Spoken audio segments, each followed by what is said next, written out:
众，请继续来看这个台中市政府社会局庆祝着妇女节，特别来举办着女力故事分享记者会，邀请到38位的女力的代表，甲大家来分享着生命故事。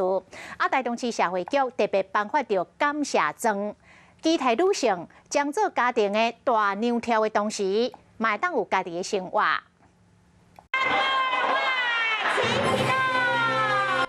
为了庆祝3月7日国际妇女节，台中市政府社会局举办女力故事分享的记者会，邀请38位女力的代表，甲大家分享勇敢突破性别限制的生命故事。这质谱仪是对农药的检测一个非常重要的一环，所以我想台中市民对于蔬果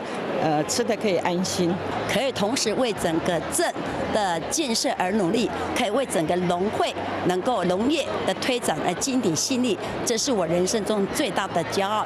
台中市社会局表示讲，台中市女性人口比例占50.9%，已经变成台湾的重要力量，所以特别选出38位女力的代表，和大家有样看样。我们也希望借此能够更多的绽放女子力，然后女战女胜。台中市社会局长除了颁发感谢状、送玫瑰花，并且期待女性除了家庭以外，嘛会使拥有家己的生活。你订阅华视新闻了吗？赶紧按下订阅，开启小铃铛，还要到我们的脸书粉专按赞追踪哦。